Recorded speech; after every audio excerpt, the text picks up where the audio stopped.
With Disney on the absolute ropes when it comes to Tiana's Bayou Adventure and The Acolyte, the company is looking desperately for a win, even as their stock is winding down. Can Inside Out 2 overperform to such a degree that it saves the House of Mouse in 2024? We'll tell you, along with a review of whether or not this is another woke product, right now.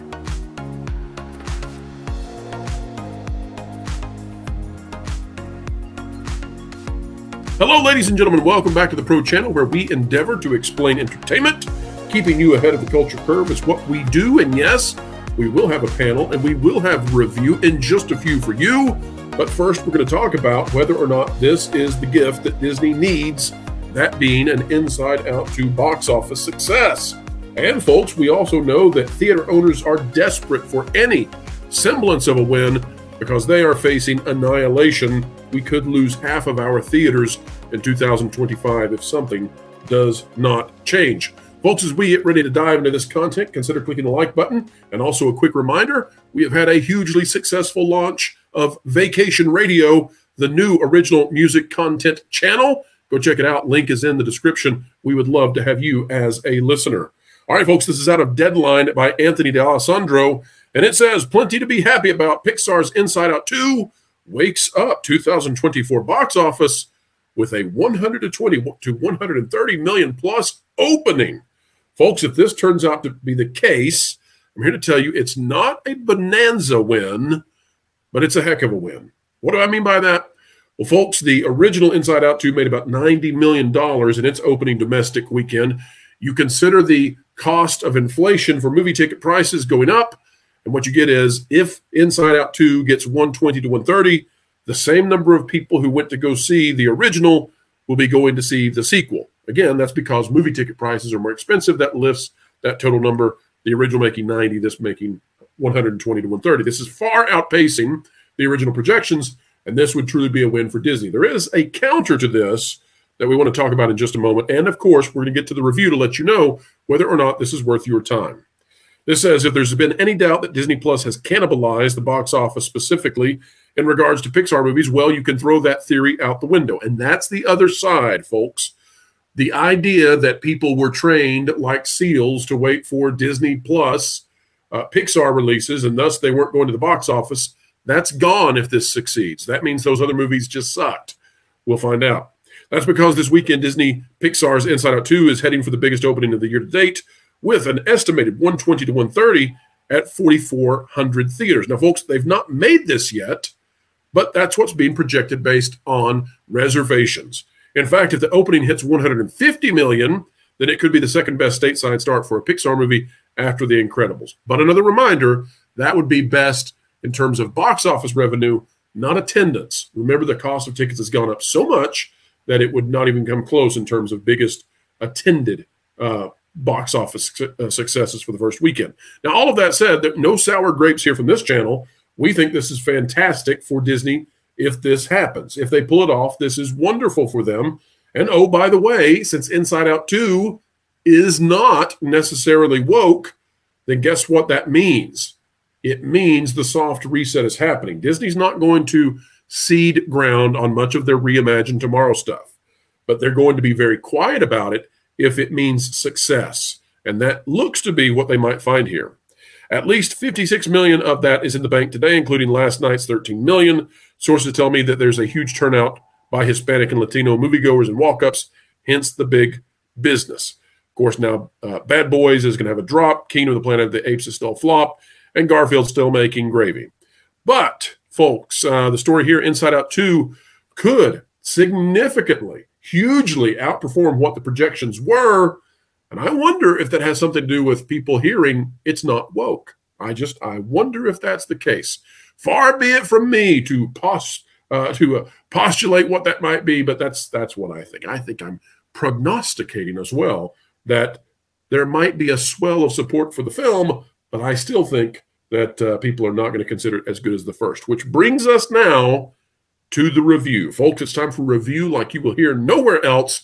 We'll break down what this film is and whether or not you want to go, as well as, even if it's not overtly woke, is it subvertly woke? And does it teach something that you want your child to believe? We're going to talk about whether people are good or bad. It's deep. Here we go right now. All right, folks. So let's talk about Inside Out 2. First of all, Inside Out 2 is a much smaller film than Inside Out. Inside Out, of course, coming out in 2015. This is coming out in 2024. But Inside Out is a grandiose film, and it's also an archetypal story. Let me walk you through what that means. In the original Inside Out, Riley is a little girl who is taken from everything she loves in her home in Minnesota, and not just the biggest ball of twine in Minnesota. She doesn't know about that. She's missing out. But she's taken away from everything she loves in Minnesota and taken to San Francisco, and I would be crying as well. But she's taken there, and she ceases to feel joy. In fact, she ceases to feel anything. No joy, no sadness. She's numb, and she wants to run away, and she attempts to run away. And the lesson that is learned in Inside Out, the original, is that you have to have not only joy, but also sadness, because sadness is what calls for others to come to your aid. That sadness is actually an integral part of existence. Now that is a very deep and poignant story, one that geniuses worked on. So I need to set up this review by saying that I would give the original Inside Out a 9 out of 10. It is not the best of Pixar. It is not Ratatouille. It is not WALL-E. It is not Toy Story 3. But it's a darn good film. It's a really, really good film. And I'll watch it right now. I would love to watch Inside Out. I think it's a great film. Even Bing Bong, I'm there for that. What about Inside Out 2, though? Well, Inside Out 2 is a much smaller film. In comparison, folks, to Riley being taken from everything she loves and knows, and then being numb, and then sadness being brought in as an integral emotion, this movie's premise is that Riley wants to be on the hockey team. That's it. Riley wants to be on the hockey team. So that's our big journey, is Riley wants to be on the hockey team. So that is a much smaller landscape of possibilities for storytelling. So understand that. And in my estimation, this would have been better as a Disney Plus 30-minute show. And that you could have told this in that time. Now, all of that said, where we get into the story of this is that Riley, at the same time that she's going to try to be on the high school hockey team as a 13-year-old, she also enters into puberty. And no, there are no turning red things here. There's nothing about menstruation. None of that happens. The closest you get to that is the reference to the fact that Riley now has body odor and she needs deodorant. So in that regard, it's rather well presented, I would say. But puberty really is not anything to do with this film. What is happening here is that apparently at the onset of puberty, Riley also enters into an age of self-reflection. She now is self-aware of her own actions, and as a consequence of entering puberty and having that happen, she has all new emotions that come on the scene. Now, these emotions are very poorly conceived, and they are there essentially for slapstick, silly humor, except for anxiety. And folks, I'm here to tell you that anxiety is, in fact, a disorder in this film. Now, it's presented as an emotion at first, but anxiety, which looks like a cracked out Fraggle and always is disconcerting when you see it on the screen, with a voice that doesn't necessarily match up, anxiety does turn into a full-blown disorder by the end of the film. And folks, we're in full-on spoiler territory. You all know that. But Riley, by the end of the film, does indeed have an anxiety attack. Riley has a panic attack at the end of the film because anxiety has taken over her life. Now, we'll talk about that and what it means in just a moment. Let me talk about the voice actors for just a minute. I thought that Amy Poehler did a great job coming back. I thought that everybody involved from the original cast was phenomenal, and they fit right back in. I had a good time. Phyllis as Sadness, wonderful, amazing. And Sadness gets some things to do in here. She's not kicked off to the side like you might have suspected, so all that's good. There is something missing here, though. And while Mindy Kaling is replaced, it doesn't matter. I'm not trying to slight Mindy Kaling. I'm just saying that her replacement approximates Mindy Kaling's voice very well. Losing Bill Hader, on the other hand, is a huge loss because whoever they got to play Fear doesn't come near what Bill Hader did back in the 2015 one. The rubber banding of the voice, the dynamic nature of his vocal abilities, nowhere to be found in this. So, what is the ethos of this film? And I'm going to get to the review score in just a moment, folks. So there's a story to be told here. remember that the landscape is much smaller because we're going from a huge archetypal original to I want to get on the hockey team. All right. So here's what the ethos is. And this is going to tell you why my review score is what it is. I'm going to put it this way. I think the first 3 Toy Story films are fantastic. I think the 4th Toy Story film, I don't ever want to watch it. I don't like it. I don't believe that the morals of the 4th Toy Story are good. I think it fundamentally changes who Woody is. Now, why am I talking about that? Because I would still, if I were reviewing Toy Story 4, I would still have to give it a good score, even though I don't want to watch it, even though I think it betrays the character. I have to give it a score of its own that's good, because from a qualitative standpoint, Toy Story 4 is still a good film. It's just I disagree with it. I dislike what it teaches, but I still can appreciate what it is, even if I fundamentally disagree. So Woody's entire personality, his persona is, we stick together, right? That's what he learns in the first one. And in Toy Story 4, he dumps that to the side and he takes on, by the way, what we talked about earlier about the dark side, that self-gratification thing. So when I give my review score for Inside Out 2, understand that I fundamentally disagree with this film. I fundamentally disagree with what it's teaching. And I also find that while I don't think if you take your kid to see this, you're a bad person at all whatsoever. And I think your kid will be fine. I do think that at scale, there's something different here. And that is that at scale, I'm not looking forward to kids 4 and 5 years old saying they have anxiety. And I think that if this movie wins and does well, that's going to happen. That's, folks, if you want to take your kid to go see it, that's fine. And I'm not judging you one way or the other. And I don't think families that go to see this are bad in any way whatsoever. In fact, I think great families will go and see this, and some great families will walk away and say, that was a good movie. I'm just saying that at scale, I don't want anxiety to become the typical verbiage of 5-year-olds. I think that's dangerous. Now, the ethos of this film is that Riley has a belief that she is a good person. And it is a core tenet of who Riley is. And that is because Joy has been getting rid of the mistakes that Riley makes and putting them in the back of her mind. And then Riley perceives herself as a good person. The moral, the ethos of this story is that anxiety comes on the scene. And when anxiety becomes rampant, Riley is crippled with anxiety. And in this movie, anxiety really isn't anxiety. It's self-loathing. It's preparedness, it's neuroticism, it's all of these different things that they've tried to bundle into anxiety. I was going to say, it sounds more like fear. Pretty much. Well, there's one joke where fear says, you and I are going to get along. But so how ironic. Yes, exactly. So anxiety is all of these different things that really aren't anxiety, but in the end, it culminates in what is actually a disorder. What the story is trying to say and what the writers are trying to say with this movie is that in order for Riley to be a mature person, she has to accept anxiety. And by the way, the other emotions have to accept anxiety as being a normal part of her life. And that anxiety is the key to opening the door to Riley perceiving herself as not being a good person, but actually that she's multifaceted. She's nice to her friends. She's mean to her friends. She's good at some things. She's bad at some things. She tells the truth sometimes. She lies at other times. Riley is a complicated person who is both good and bad all at the same time. And that is the ethos of the story. I fundamentally disagree with that. So I understand why relativists believe that's true. And I believe that this film is a positive statement for relativism. What I think, though, is the actual truth.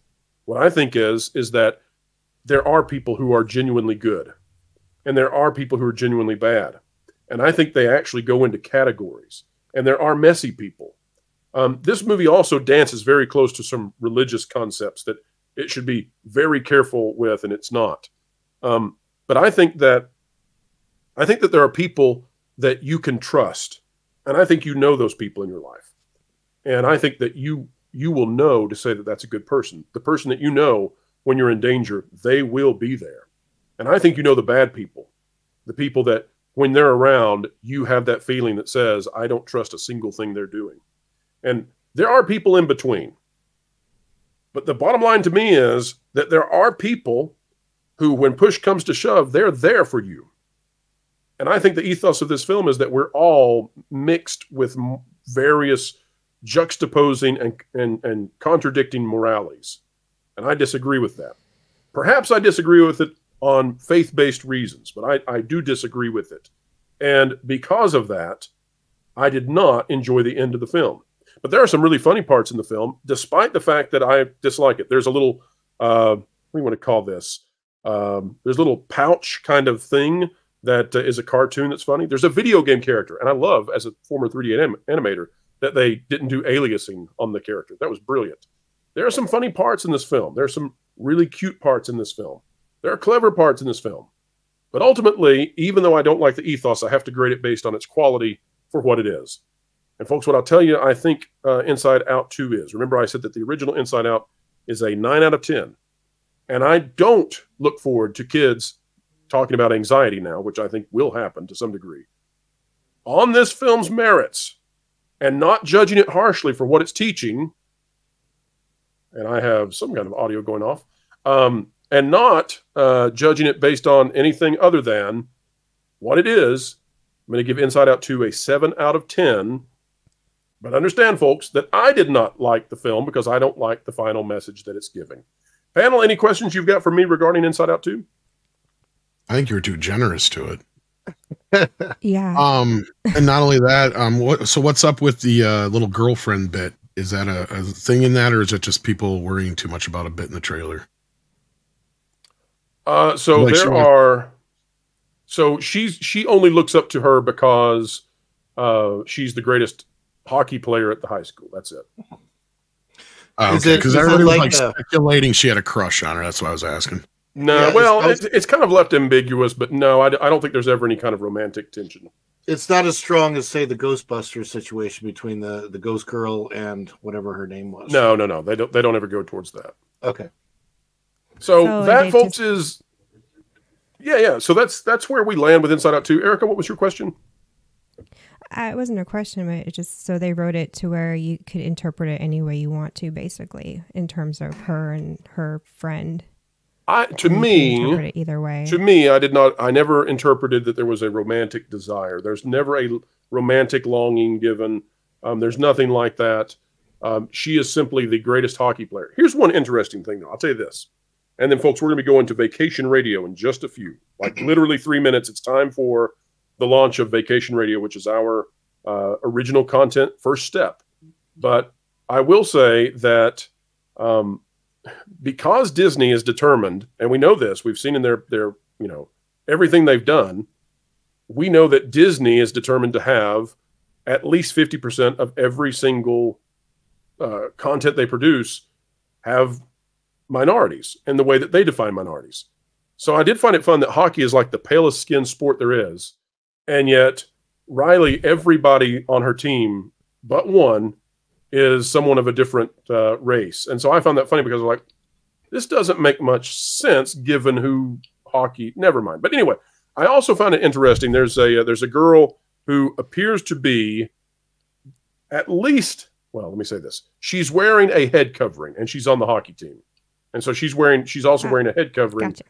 And so I thought that was interesting because I wondered, if we're going to start doing that, are there going to be little girls in Disney movies that have crosses on their necklaces or Stars of David? Because this is clearly indicating this. Anyway, that's where we are with Disney films. But I don't think that I don't know how this movie is going to do, except that Despicable Me is going to blow it out of the water.